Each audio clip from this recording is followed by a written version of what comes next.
Family Guy: Back to the Multiverse was made in 2012 by Heavy Iron Studios and was published by Activision. Interestingly, this game was made by the same studio that made the Incredibles game, which I have also reviewed on this channel, so if you're interested in that video, I will leave a link to it. Anyway, Heavy Iron Studios seem to only make games based on movies or TV shows, and as we all know, the quality of those games is like buying a phone charger from Wish.com, as it will probably end up blowing up in your face and you'll wish you didn't pay full price for it. They also co-developed Marvel's Avengers and Call of Duty Infinite Warfare, so their CV is looking like the reduced section in a supermarket where people, like me, like to pay as little money as possible so we can then get pissed off about the poor experience we had whilst complaining about paying for a product that is on its way to the bin. So, the basic premise of Family Guy: Back to the Multiverse is that Brian and Stewie have to save the world from Stewie's arch-nemesis Bertram, played by Wallace Shawn, who you may also know as Rex from Toy Story and more recently young Sheldon. I found this quite distracting at times, as all I could picture was Rex, but his performance was fine overall. They also bring back many of the original voice actors from the TV shows, which is always nice, and I like when developers try to make it as authentic as possible. And they do a really good job with jokes, as there were many times when I laughed out loud, and I honestly don't think this game could be made today because the jokes were just a bit too out there.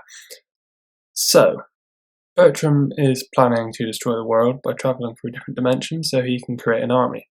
It's Stewie and Brian's job to help him, to stop him, and to do so they need to try and find out where he is.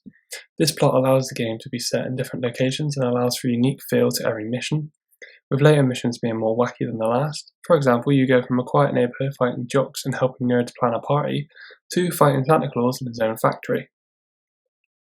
I found it to be funny, entertaining, and surprisingly fun and relaxing, to play, and I think that's because I wasn't expecting much. It was quite satisfying, with the overall experience being not perfect by any means, but definitely not bad. There was something almost charming about it in a roundabout way. For example, one mission is set around the movie Alien, with tons of pop culture references from the pods that Ripley and the crew had to sleep in, to the famous scene of the alien coming out of someone's chest. It was a nice touch, and I felt like they really thought this particular mission through, with a lot of love shown to the Alien franchise. Although it puts the classic Family Guy touch on it as well, as you fight killer chickens, and if you've ever been chased around someone else's garden whilst trying to get your football back, you'll know exactly what I mean when I say that chickens are not to be messed with. The game even plays homage to Alien in its gameplay, with chickens coming out of the roofs whilst you run through narrow corridors. I must say though, the gameplay is probably the weakest part of the game. It's very basic, and if I were to describe it, I would say it is a third-person shooter with minor platforming and puzzle-solving elements. There are a wide range of weapons which keep the experience fresh to a certain extent, but I think the length actually saved this game. It took me about 4 hours to complete, and that might be being a bit generous. It could probably take 3 if you rush through it. But yeah, so it wasn't long at all, but in this case it actually helped the game to stop it becoming repetitive and monotonous.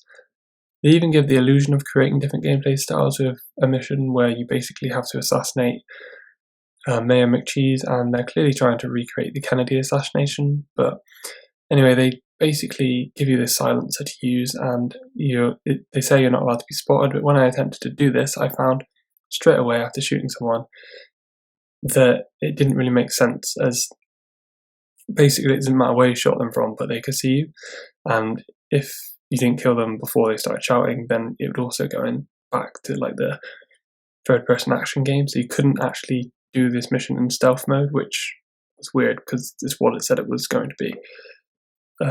Another thing as well was in the game, dialogue can get annoying towards the end because Stewie and Brian literally only have 2, maybe 3 lines when playing. The cutscenes do make up for it though, because they are really good and it feels like you're watching a TV show or episode of Family Guy.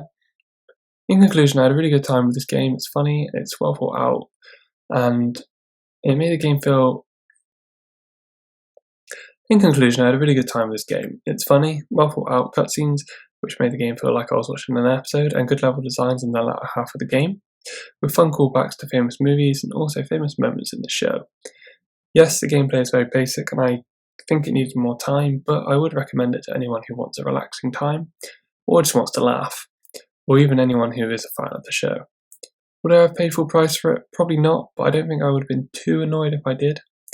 Let me know what you think in the comments below, and if you enjoyed the video, please like and subscribe, and I'll see you in the next one.